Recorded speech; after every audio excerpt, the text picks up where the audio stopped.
तुमचं फलित तुम्हाला प्राप्त करायचंय कामातून की ईश्वरी प्रेरणेने काम करायचंय, याचा तुम्ही विचार आता केला पाहिजे. काय सांगितलं?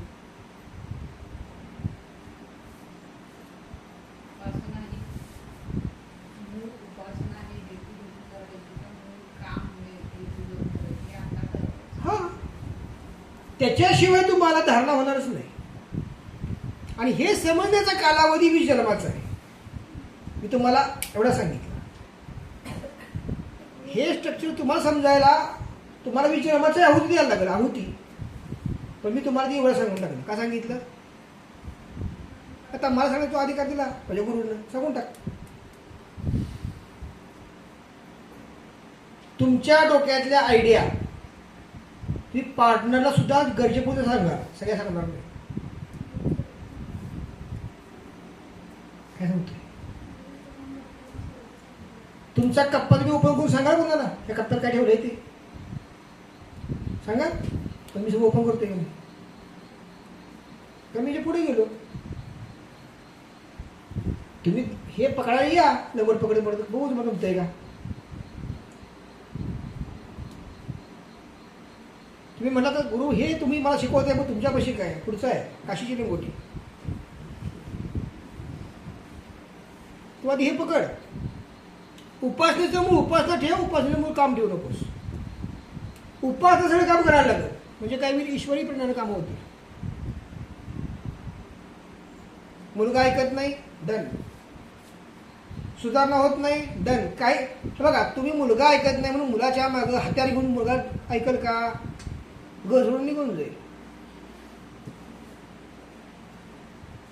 काय सांगितलं? सगळ्यात मोठं शस्त्र कुठलं माहिती आहे का? प्रेम.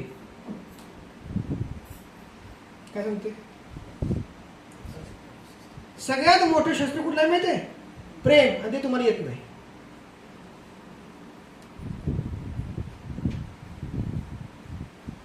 तुम्हाला येतं प्रेम, ते वासनिक येतं.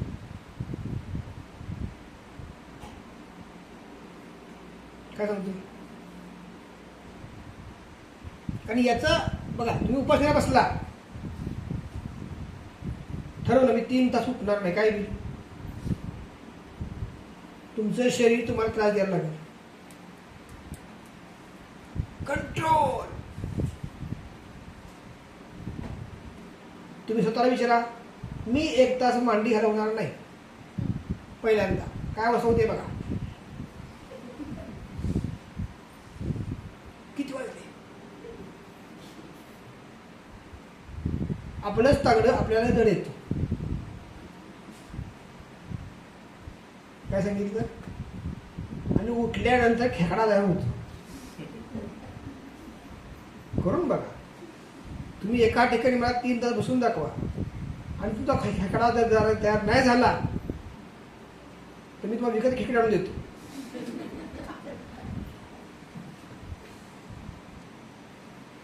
आपल्या शरीरात कुठले पार्ट आहेत खालचे इथनं खाली हे तुम्हाला सांगावे लागणारच नाहीत. प्रत्येक पार्ट माझा अनुभव करून देईल. मी इथं आहे. मग तुम्ही तुपाची भाजी जरी पिली जेवणामध्ये, काय सांगतोय? किती पौष्टिक अन्न तुम्ही जरी खाल्लं तरी हे तुम्हाला जाणीव करून देणार, मी इथं आहे. का? कारण ते संमोहन आहे. जमिनीवर 3 तास बसणं म्हणजे संमोहन. आणि संमोहन जर तुम्ही सिद्ध केलं, तुम्ही प्रथम सिद्धतेला उतरला. काय सांगितलं? इथं बसल्यापैकी सांगावं कोणी मी 3 तास अखंड बसू शकतो म्हणून. तुम्ही संमोहन करू शकताय? करू शकत नाही. आधी स्वसंमोहन शिकायचंय, मग दुसऱ्या संमोहन करायचं.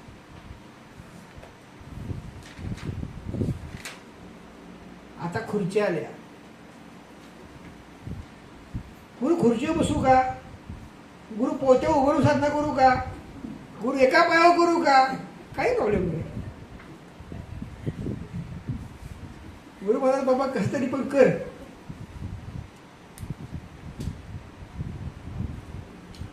तीन तास तुमची बैठक जर तयार झाली कलियुगामध्ये तर तुम्ही दशमहाविद्येच्या उपासने उतरू शकता.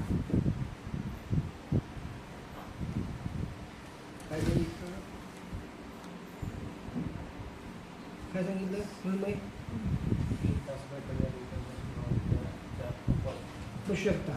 3 तास तुम्ही जर बैठक केली तर तुम्हाला कुणाला काय मागायलाच लागणार नाही की माझं हे काम कधी होईल,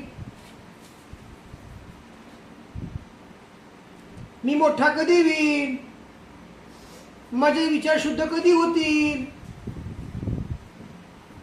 कुटुंबात एकी कधी निर्माण होईल, काहीही तुम्हाला मागायला लागणार नाही. डेली 3 तास तुम्ही एका ठिकाणी बसला तर. 1 वर्ष प्रॅक्टिस करून बघा.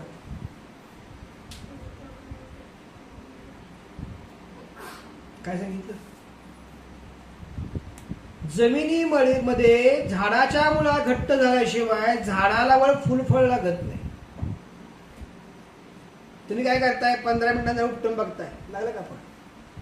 उपटलं, लागलं का फळ? कुठे गेलं फुल? अरे मुळ्या कुठं आहेत घट्ट खाली, 10 मिनिटांना उठबुट होतेस.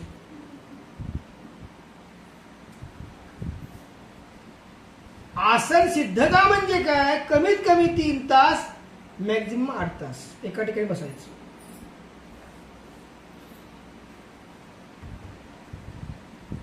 ज्यांना गुरु मानताना समाजामध्ये त्यांची कडनं आधी ही करून बघा, त्यांना जमते का करायला. आमचे हे गुरु आहेत. बर, काय करतो? सकाळी बिड्या भरतो, संध्याकाळी तंबाखू खातो. गुरु आहेत ना, किमान 3 तास एका ठिकाणी त्याला बसता आलं पाहिजे.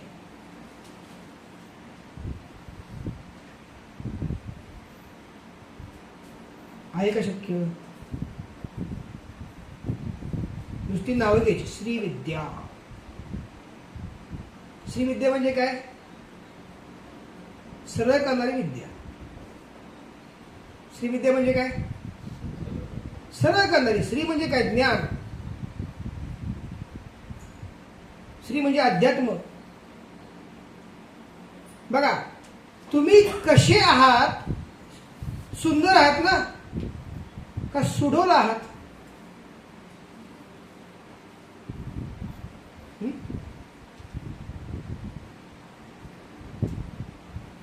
देवाची तुम्ही जेव्हा मूर्ती बघता ते काय आहे? मूर्ती काय आहे? प्रतीक आहे ना. मग तुमच्या देवत्व कधी येईल? प्रतिकात्मक बनल्यानंतर.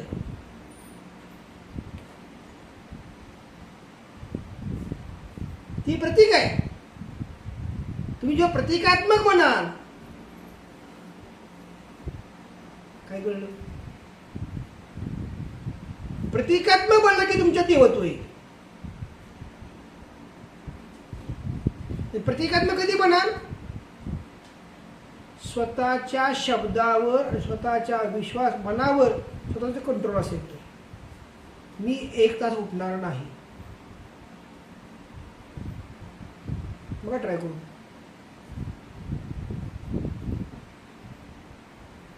तुम्ही जेव्हा स्वतःवर कंट्रोल कराल, देहावर कंट्रोल केलं तुम्ही, मी 1 तास उठणार नाही, तर देह म्हणतो ठीक आहे, मी 1 तास उठणार नाही. शेजारी बँजो वाजतोय, मी ऐकणार नाही. काय सांगितलं? शेजारी काय वाजतोय? बँजो वाजतोय, मी ऐकणार नाही. मी ऐकणार नाही. आलं कंट्रोल.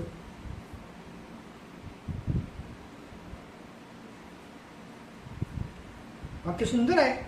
जो जे वांछिल ते राहो प्राणी जात. सांगून टाकलं ज्ञानेश्वरांनी. तू जे म्हणशील ते घडणार. कधी घडणार?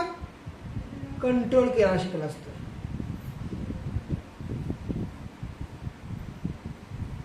काय कळलं?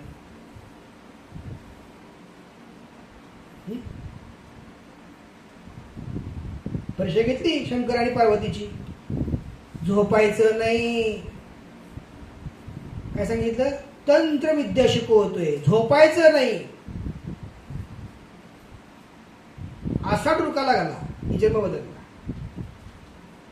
आता आमची बायको झोपलेली आहे, शांत बसा.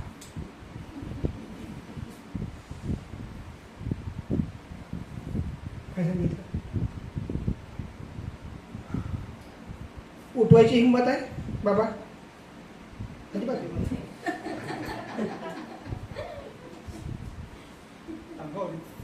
अंगावर येते. तर याचं कारण काय आहे सांगा बरं. इतरांच्यावर तुम्ही जेव्हा संमोहन करायला जाल आणि स्वसंमोहन करायला शिका.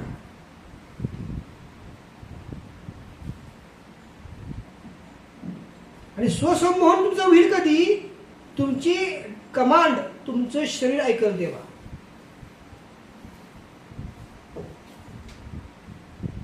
काय सांगितलं? तुम्ही शरीराला आता सांगा, आता मुंबईमध्ये माझा अमुक भक्त आहे, तो काय करतोय मला सांग. आज्ञाचक्राला आव्हान द्या. ते कधी आज्ञाचक्र कधी ऐकल? हा, आधी आज्ञाचक्र तुझं आहे कुठे तुला कळलं पाहिजे ना. लोकांच्या आज्ञा ऐकून सगळं चक्र निघून गेलं, चक्र मग झालं.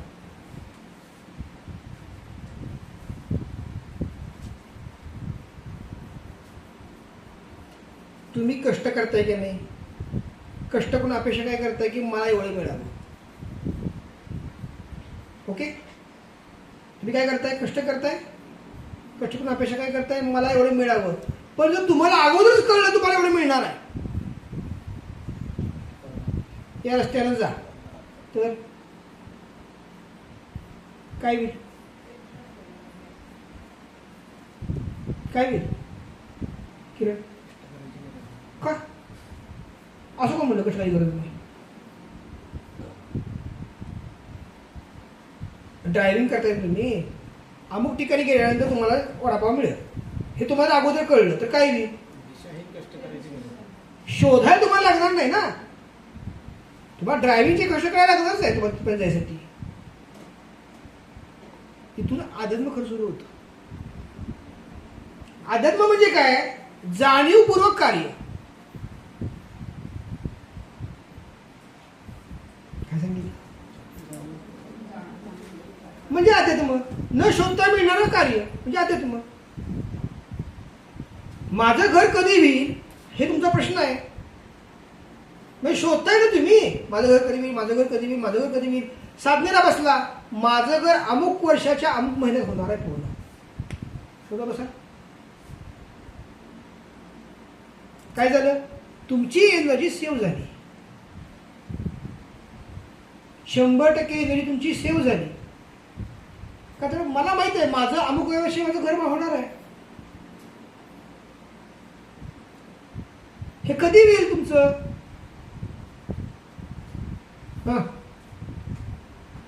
आधी बैठक सिद्ध केली तर.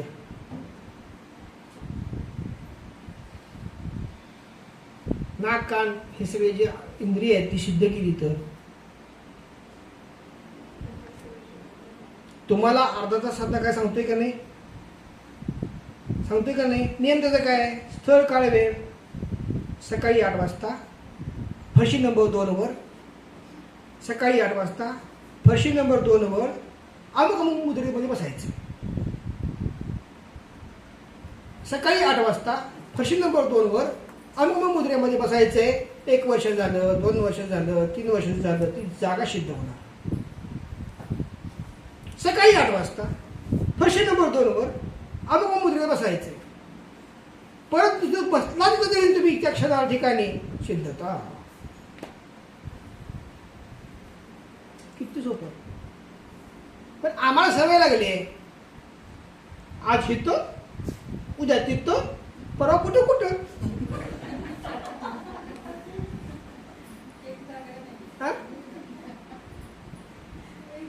स्वयंपाक बायको करते, किचनच्या कट्ट्यावर साधना.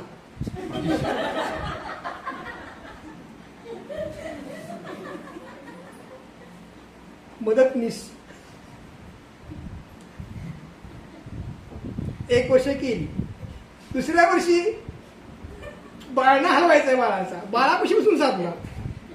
दुसरं वर्ष का तुझं पण नाही का ते? हो माझं पण नाही. ओमची साईनाथ आहे.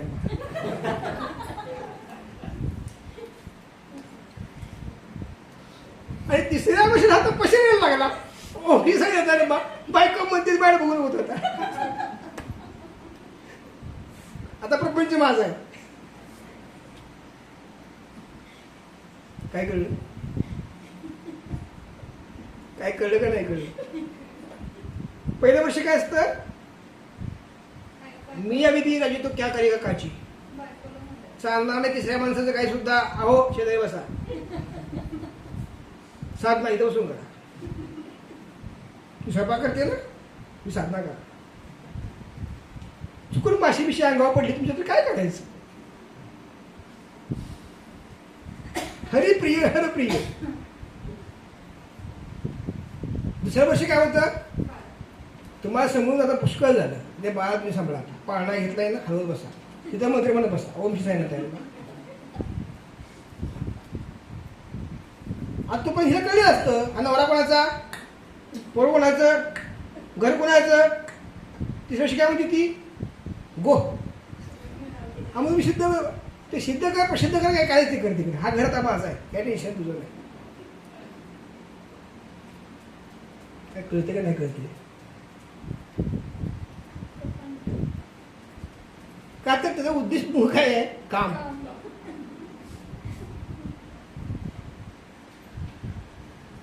उद्देश मूळ काय? काम. 10 वर्षानंतर मग फोन येतो, मी इकडे आहे तू तिकडे आहेस. तू कुठं आहेस? अमुक ठिकाणी. ओके ना, गो. हे उलट आहे. प्रथम सिद्ध आसन करायचं, नंतर सिद्ध इंद्रिय करायची. काय कळलं? प्रथम सिद्ध आसन करायचं, नंतर सिद्ध इंद्रिय करायची. आसन सिद्धता म्हणजे गणपती सिद्धता, मूर्ती नव्हे. आसन सिद्धता जो करतो तोच गणपती. ती व्यक्तीच गणपती झाली. गणपती म्हणजे काय? गणांचा पती. गण म्हणजे कोण? गेलेले जिवंत आहेत ते. गण म्हणजे कोण? जे गेलेले वर आहेत आणि जे घरात जिवंत आहेत ते सगळे गण. त्यांचा पती म्हणजे गणपती. कोण साधना करतो तो? गणपती. प्रथमपती नंतर गणपती. काय कळलं?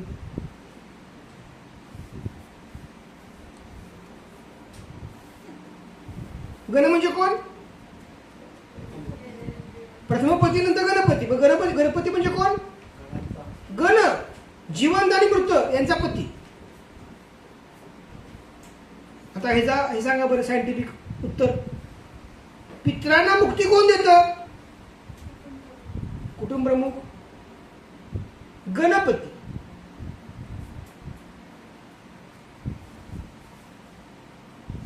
कळते का विषय?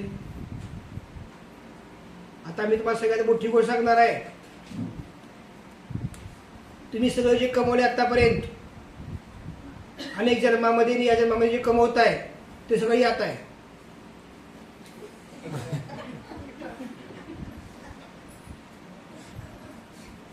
काय सांगितलं?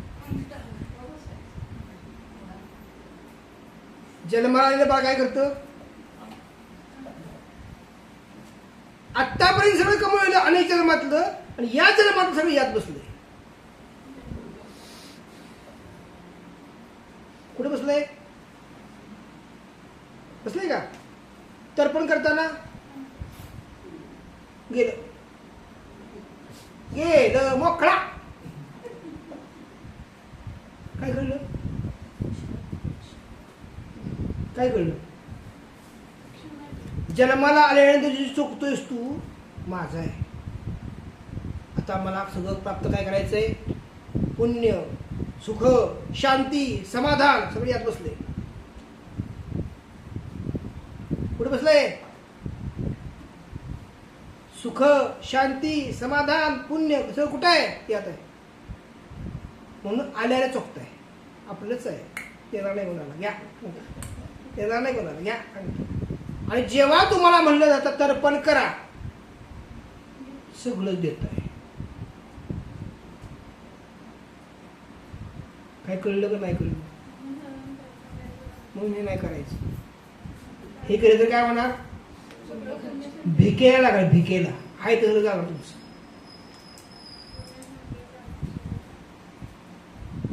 कारण हे केलं की दुःख येणार.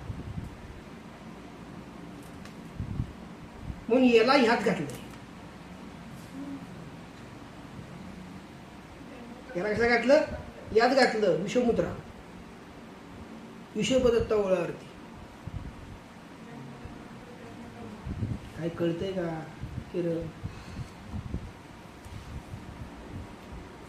हे काय सांगितलं करायला? घर कोणाचं आहे? बाबांचं. जमीन कोणाची? बाबांची. वापरतोय कोण? तू. तू टाकतो ना स्वाहा.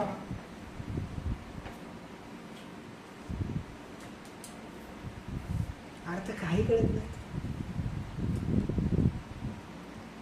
काय कळतात? जो विधी करून घेतो त्यालाही अर्थ कळत नाही. तो फक्त म्हणतो अपवित्र पवित्र व्हा. म्हणजे काय? जो अपवित्र त्याला पवित्र करून टाकतो आणि तुझं सगळं त्याला देऊन टाकतो. तू मुक्ती घे, आम्ही परत बसतो कासट आयुष्यभर. ऐहिक तुम्ही देताय, ऐहिक. परमार्थिक नाही देत, ऐहिक देताय. कमुळे सगळं परमार्थिक द्यायचंय का? ॲक्टोप्लाझम द्या. हे ऐहिक देत आहे.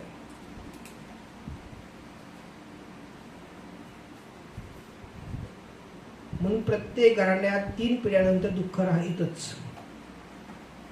काय येतं दुःख? तुम्हाला कमवायचं माहित आहे, ठेकवायचं कुठं माहित आहे? गुरुमागात असून सुद्धा काही ठिकाणी तर्पण करता का नाही? तर्पण करताय म्हणजे काय करताय? साधना 12 वर्ष केली, एखाद्या दिवसात देऊन टाकली, मोकळा.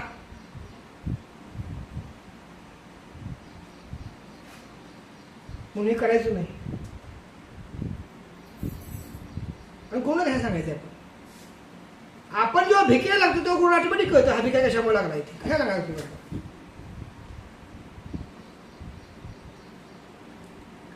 काय कळलं का नाही कळलं? जे हे विधी करून घेत आहेत त्यांच्या पिढ्या बघा.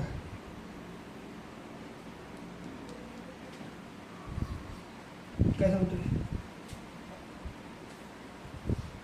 जे हे विधी करून घेत आहेत गुरुजन, त्यांच्या मागे तुम्ही पिढ्यात काय चाललं बघा.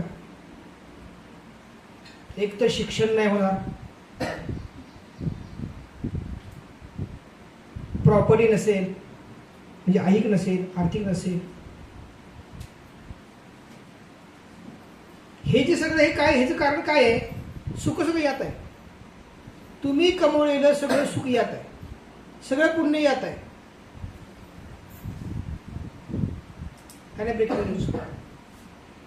हे सगळं जेव्हा तुम्ही दान करता तुमच्या आपतेष्टांना, तर तुम्ही बरं मोकळे घंटावर बसता. शेवटी घंटा आहे, बजाव, पुन्हा प्राप्त करायला लागा. काय दान करताय? मंत्राद्वारे तुम्ही पितरांना तर्पण करता का नाही? अंगठ्यानं.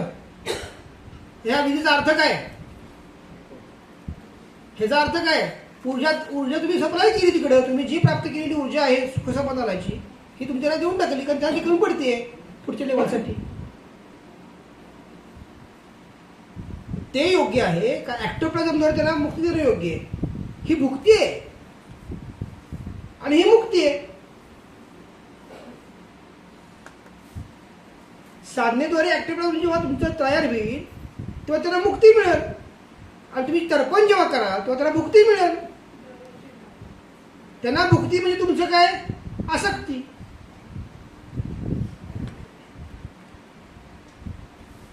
कळलं का? आता तुम्ही जर हे असं करत गेला, काय करत गेला?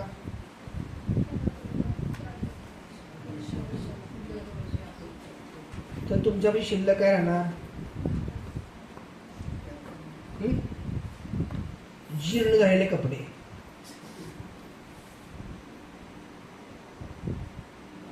तुम्हाला प्राप्त काय करायचं आहे? विद्या प्राप्त करायच्या. ही तुम्ही जी ऊर्जा प्राप्त केली, सुखशांती प्राप्त केली, मोठवण्याकरता केली की नाही, तीच प्राप्त केली ऊर्जा तुम्ही दुसऱ्या देऊन टाकली आपल्या गेलेल्या लोकांना. तर तुम्हाला ब्रेक लागला की नाही लागला?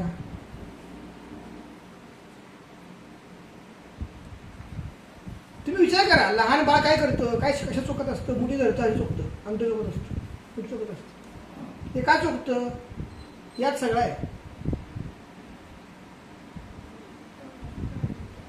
आणि तुम्ही हे दान देऊन टाकलं.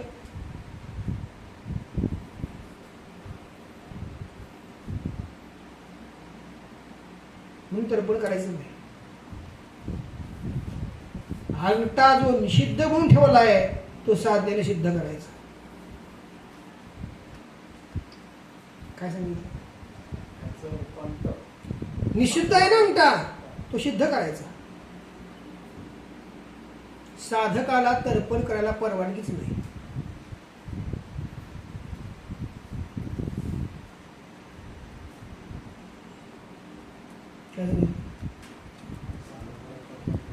आणि तर्पण जर केलं त्यानं तर सगळी साधना गेली.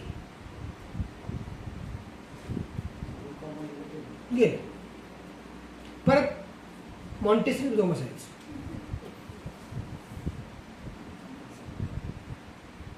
विषय कळाला? जेव्हा तुम्ही ही ऊर्जा शरीरात ठेवाल है ना, तेव्हा धारणा काय ते कळायला लागेल. धारणा ही अवस्था आहे, ही ती बाजारात कुठेच विकत मिळत नाही.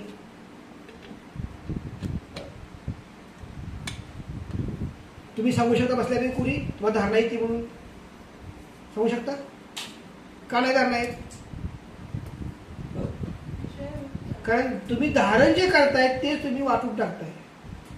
त्यामुळे धारणेपर्यंत धारणा काय आहे हे समजेपर्यंत तुम्ही तुमचा देह पोचतोच नाही.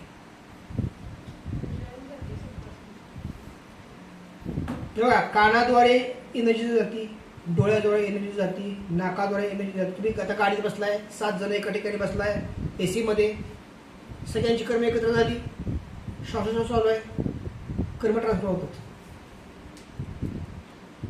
माहिती आहे तुम्हाला? कसं सांगू? 7 पैकी एकाने गुटखा खावा, तंबाखू खावा, च्युइंगम खावा, 6 जणांना मासे तुकडे सांगा मला. येतो का नाही येत? येतो ना?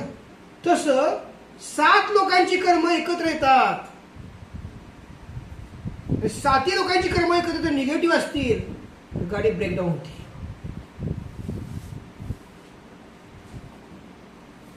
7 लोकांपैकी जर जास्त पॉवरफुल निगेटिव्ह कर्म असा एखादा व्यक्ती जर गाडीमध्ये बसला असेल ती गाडी काम करायला लागते काहीतरी. म्हणून साधकाची ऊर्जा तयार झाल्याशिवाय प्रवासला जायचं नाही. आपल्याला सक्सेस पाहिजे, विघ्न नको आहे. काय कळलं? समाजामध्ये जिथे जिथे ऍक्सिडेंट होतात हे सगळे पितरांचे उद्योग आहेत. तुमच्या वेब जे आहेत, व्हायब्रेशन तुमची जे आहेत एकमेकांना टच होतात, क्रॉस होतात, क्रॉस ऍक्सिडेंट होतो. म्हणून ऊर्जा लावतो आपण अनुष्ठानाची, किंवा ऊर्जा लावून मग आपण पुढची गोष्टी करतो. साधक जेव्हा प्रवासाला जातात तेव्हा साधकांच्या सगळ्या साधकांची ऊर्जा एकच पाहिजे, एकच गुरु पाहिजे, एकच उपासना पाहिजे. म्हणून 10 लोकांच्या बरोबर फिरायला जायचं नाही. ऊर्जा एकच पाहिजे. तुम्हाला फिरून आणते ती ऊर्जा आणते. सकाळी साधना केली ती साधना तुम्हाला फिरून आणते माघारी. तुम्ही नारळ ठेवा, लिंबू ठेवा आणि काय ठेवा, ते फक्त काय आहेत? ट्रान्सफर करणारी ट्रान्सफर आहेत. ते ट्रान्सफॉर्मर. बघा 7 लोक आहेत, 7 लोकांनी सगळी साधना केली, गाडीमध्ये बसलीत आणि काय घडलंय? होणारच नाही.